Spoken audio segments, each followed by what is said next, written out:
Eu não disse que era rapidinho, nosso intervalo, nós já estamos de volta. Hoje no bate-papo gostoso aqui com a Maria Inês Carvalho e o Juan Hernando Frencles, tem que falar devagar para não errar o nome do homem, que são corretores de imóveis credenciados. E eu quero dizer a você, que é corretor de imóveis, que está sendo homenageado hoje pelo seu dia, que por meio da presença deles aqui, nós estamos honrando você pela sua profissão, cumprimentando a todos os corretores e parabenizando por esse dia especial para vocês. Agora vamos falar da profissão. Nós já falamos de vocês no primeiro bloco, conhecemos um pouquinho mais da vida de vocês, né? E agora vamos falar das atividades. Vamos falar das atividades.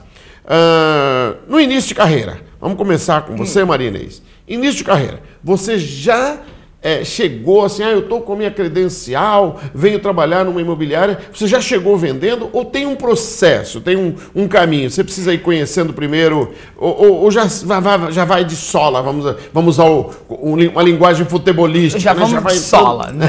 Olha, eu tive muita sorte. Sim. Isso é fato.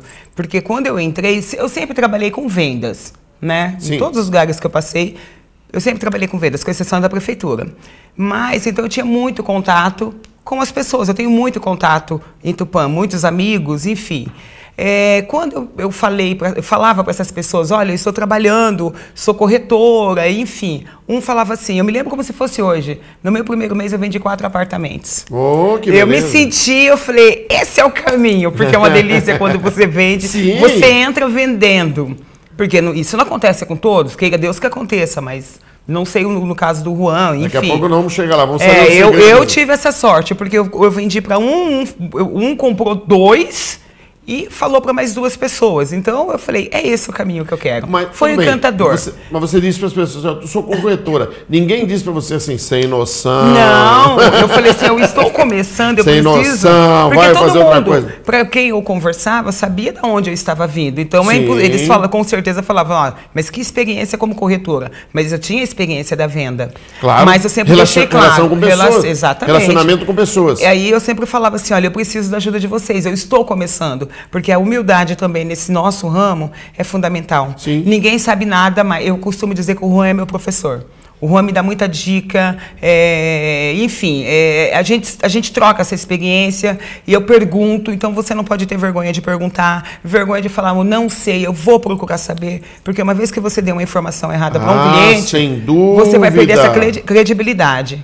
Então, olha, eu não sei, João Elias, mas me aguarda que eu vou procurar saber para você. Então, isso é muito importante. E foi assim que eu consegui ter o leque de clientes que eu tenho, claro, sempre em busca de mais. Mas isso que eu estou dizendo nas primeiras vendas, nos primeiros contatos, até acredito que até durante um ano eu falava isso. Olha, eu estou entrando, eu sou nova, me ajuda, eu não tenho experiência, mas eu estou vendendo isso, isso e isso. Quantas vezes perguntavam do metro quadrado do apartamento, eu esquecia. Eu vai, peraí, ia lá. Fazia parte. Caderninho anotando tudo, Sim, né? sem dúvida, sem dúvida. Mas você falou uma coisa interessante. Essa semana eu dei uma palestra chamada Os 7 Segredos da Pessoa que Prospera. E uma delas é reconhecer quando você não sabe. Quando você não sabe, quando você não tem uma informação. Hoje nós estamos numa época que dizer eu não sei parece errado. É onde muitos pecam. Sim. Todo mundo está se sentindo muito eu obrigado a saber de tudo. A era sabe tudo. Exatamente. Eu tenho acompanhado, por exemplo, o porta-voz do presidente da República. Eu tenho acompanhado.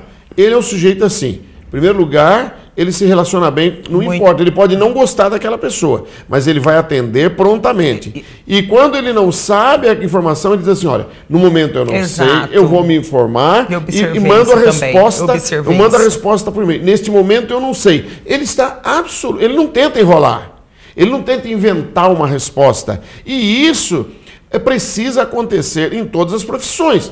Porque se você se acha a conhecedora de tudo, uma hora você se enrosca, porque você vai falar alguma coisa que não é verdadeiro. Então, perfeito essa sua posição, de você falar assim, quando eu não sabia, eu ia procurar, eu ia me informar. Exatamente. Sim. E qual foi a principal, não vou dizer pior, mas a principal dificuldade que você encontrou de início na sua profissão?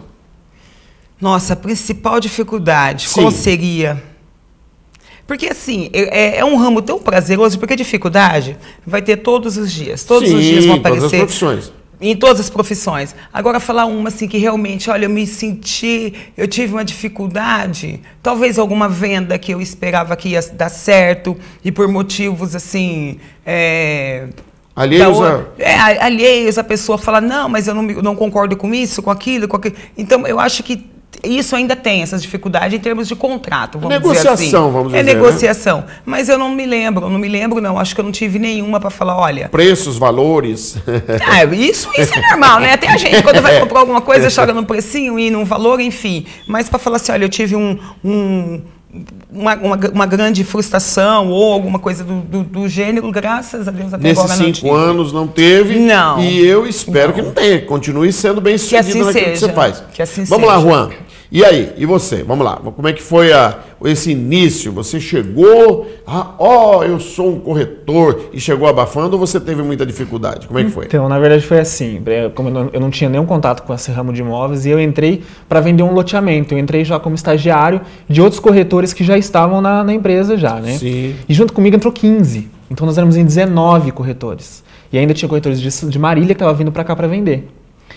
Então, eu usei da observação. Eu observava, eu tinha um dos corretores, eu me aproximei mais dele para eu pegar as dicas dele e tudo mais. E ele foi me aprendendo e tudo mais. Fui aprendendo junto com ele. A forma que ele trabalhava, eu me espelhava muito. E aí a gente foi indo, vendeu esse loteamento, lançou o loteamento. E aí foi a época que começou a cortar os estagiários. E aí cada semana cortava 2. Até que os corretores acabaram saindo também e eu fiquei. Só que nesse meio, o loteamento foi em 2013, e 2014 já começou a virar uma crise no mercado imobiliário, teve uma ascensão muito grande antes, depois começou a crise, em 2015 já começou a crise. Só que antes eu comecei a me aprofundar muito em financiamento, que é o que me fez ficar todo esse tempo na crise. Porque o financiamento é uma coisa muito mais complicada. Não deixar o ramo imobiliário. Não deixar o ramo imobiliário.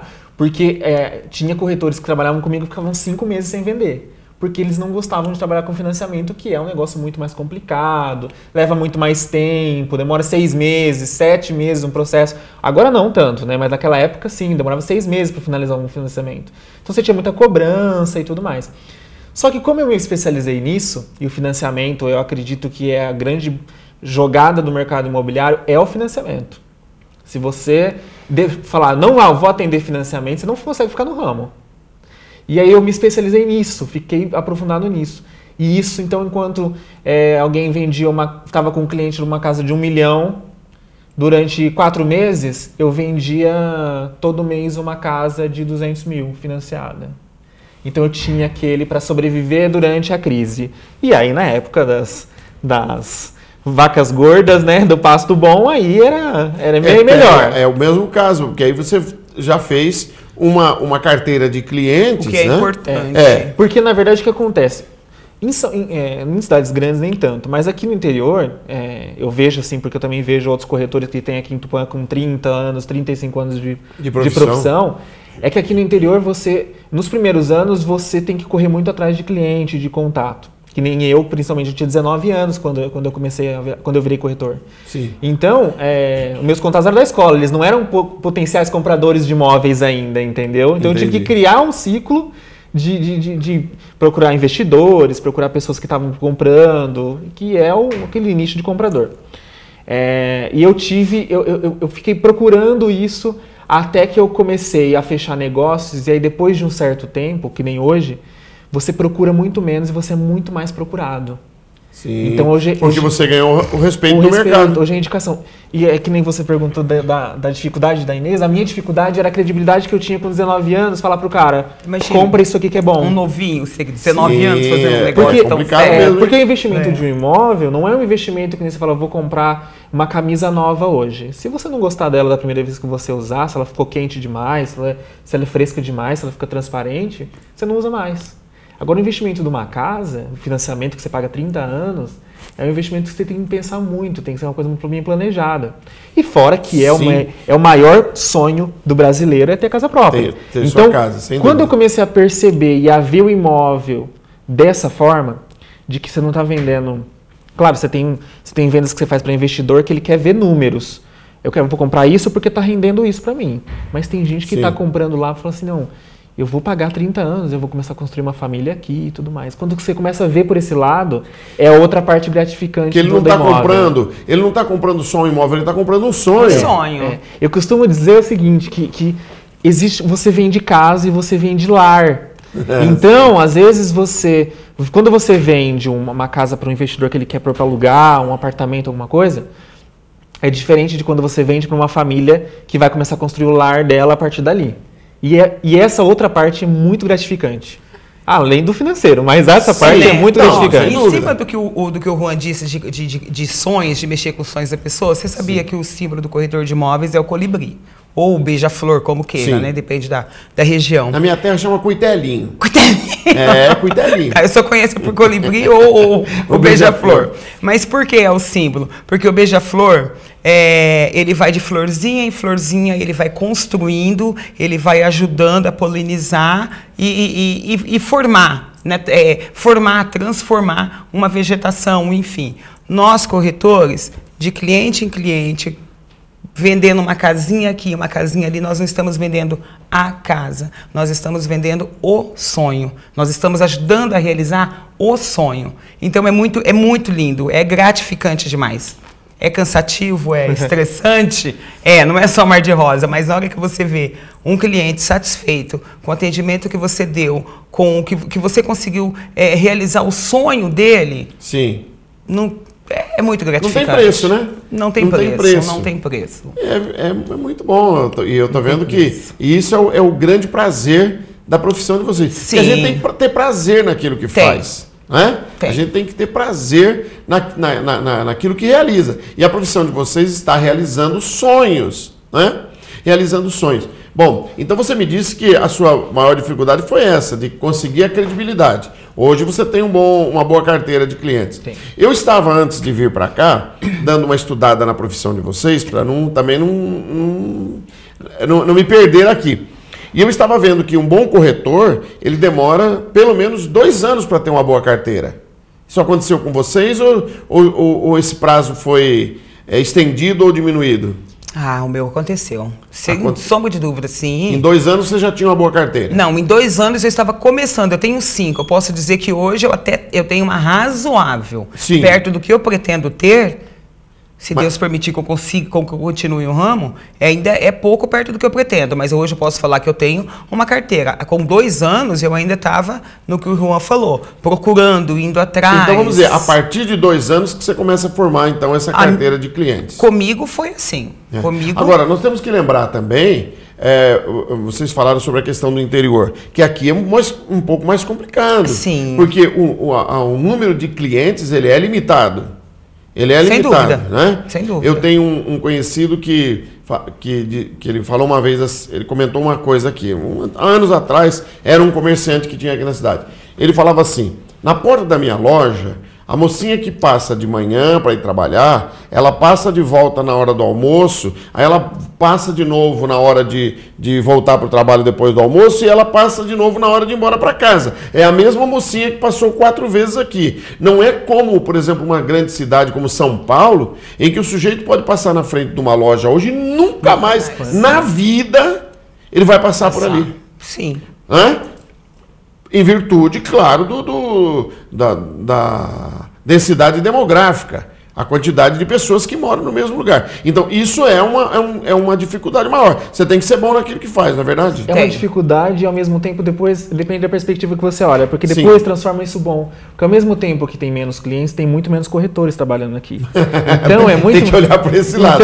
Então, você tem que olhar por uma perspectiva boa. Tem menos corretores, então é muito mais fácil, com o tempo, a pessoa falar o seu nome como corretor e você saber. Enquanto São Paulo não tem isso. Não existe. Não existe isso. Uma grande cidade não existe tem essa fidelidade. Então ela não tem essa fidelidade. Fidelidade. Gostei dessa palavra. Exatamente. Acho que não a tem fidelidade essa fidelidade que você tem. Corretor, você fideliza seu nome com um certo tempo e aí vem essas indicações E aí as pessoas falam, eu comprei com o Juan da Imobiliária Visão. As pessoas falam, eu conheço ele, minha irmã comprou uma casa com ele também. E isso vai gerando negócio. No meu caso, foi mais rápido, porque como eu entrei já para trabalhar nesse loteamento que era muito grande, então eu vendi menos, não vendi para todo mundo que eu atendi, mas eu conheci já muita gente, muito potencial comprador ali. E uma vez que os outros deixaram de ser corretores e você permaneceu, o teu nome ficou bem gravado ali. É, porque aí traz a carteira da imobiliária junto também. Eu ainda tenho alguns minutos, eu quero tocar num assunto delicado. Opinião pessoal de vocês isso. Vocês não acham que o mercado imobiliário aqui na nossa cidade é um pouco inflacionado? Não é só a gente que acha. Quem está comprando, quem está comprando, um comprador, ele chega para nós e fala, porque em Tupã tudo não é só imobiliário, é tudo, mas vamos no nosso ramo. Tudo é mais caro. Se eu for em outro setor, em outra área, em outra região, é mais barato. Infelizmente, a gente torce para que isso melhore, que é para que os proprietários também mude, essa mentalidade. Trabalhe dentro de um certo parâmetro. Tanto que quando a gente vai fazer uma captação, que o corretor também faz a captação do imóvel, ou seja, pega o imóvel para venda, nós temos a nossa avaliação. Só que a gente deixa claro que, olha, você é o proprietário do seu imóvel, então é você que dá o preço, mas o teu imóvel, ele vale isso. Claro, tem que ser dito com todo cuidado, para não causar também um constrangimento ou até, sabe, algum tipo de confusão. Você perder o cliente por causa disso. Perder o cliente, inclusive, né, que é por causa disso. Então, realmente, mas a gente orienta muito, mas... Na verdade, não tem um motivo específico, mas o mercado de Tupã está num momento muito bom, por quê? Na verdade, tem um motivo. O motivo é a oferta. O número de oferta de imóveis que tem acaba inflacionando um pouco o preço. Então, por exemplo, que nem apartamentos. Apartamentos em Tupã, o investimento é ótimo. E aí eu volto a falar sobre a perspectiva de você olhar. É mais caro você comprar, mas se você for investir, a hora que você for vender, você vai vender mais caro também. Então, os imóveis daqui que valorizou, esse loteamento, por exemplo, que valorizou em 4 anos 100%, em outros lugares valorizou 20%, 30%. Entendi. Então, é a perspectiva dessa perspectiva também. E por conta a longo prazo, não a curto prazo. Não é imediato. Não. Agora, na hora que quando você olha a oferta que tem, por exemplo, o número de apartamentos que tem em Tupã. Então, tem 2 prédios que tem apartamento de 80 metros, tem 2 prédios, 2 condomínios que tem apartamento de 50 metros, e aí tem 3 apartamentos para vender. Então, é muito exclusivo isso, e isso acaba inflacionando o preço. Quando você chega numa cidade como Marília, por exemplo, você vai na imobiliária e você fala assim, eu quero comprar um apartamento de 100 mil. Ele tem 90 apartamentos. Ele tem um condomínio que tem 30 apartamentos para vender. Não, eu vejo isso em Sorocaba. Sorocaba, eu sou sorocabano. Praticamente todos os meses eu vou a Sorocaba e tem uma coisa interessante. Toda vez que você vai lá tem um empreendimento novo. Exatamente. Tem um empreendimento novo. Tem uma das avenidas lá de Sorocaba, que era a nossa... eu vinha da fazenda em Capela do Alto e entrava para Sorocaba. Até há uns 5 anos atrás, tinha muito terreno vazio. Hoje, ali já se tornou... Tem acho que 30, 40 predinhos naquele lugar, prédios de 14, 15 andares, apartamentos sendo vendidos e a oferta é muito grande, né? Então a oferta é muito grande e acaba sendo competitivo o mercado. Então, eu e você tem um apartamento no mesmo condomínio, você tem que abaixar o preço para você vender, senão eu vendo. E isso acaba baixando o preço dos imóveis e por isso essa exclusividade aqui acaba inflacionando um pouco. E aqui é o oposto, porque poucos apartamentos... Poucas coisas tem poucos apartamentos, tem poucos bairros nobres para vender, então isso acaba inflacionando o preço. Entendi. E agora o Tupã está vivendo um momento bom porque os investidores estão começando a ver o lado daqui para a construção de novos empreendimentos. Então a gente acredita que isso vai dar uma competitividade no mercado, porque tem muitos empreendimentos, acho que vai sair por quase 1.000 casas aqui em Tupã que poderão ser vendidas, alugadas. Isso acaba então abaixando o preço de aluguel, abaixando o preço do imóvel, porque gera essa competitividade, porque tem mais produto agora para vender. Muito bom, olha, foi bem elucidativo aí os motivos, né? Os motivos. Bom, nós não temos mais tempo. Que pena. Que pena para a conversa. Eu ia perguntar para vocês de alguma coisa engraçada que aconteceu, mas não vai dar tempo. O nosso tempo já está esgotado. Mas eu quero, Maria Inês e Juan, agradecer em nome da TV Câmara e principalmente do Rotary Club a presença de vocês, e eu cumprimento vocês pela profissão e pelo Dia do Corretor. Muito obrigada. Muito obrigado pela presença de vocês. Sejam sempre bem-vindos e foi uma honra para nós recebê-los aqui. Honra foi nossa. Prazer. Honra foi toda nossa. E nós agradecemos a você que esteve conosco até este momento. Muito obrigado pela sua audiência e nós voltaremos num próximo programa. Até lá e que Deus nos abençoe.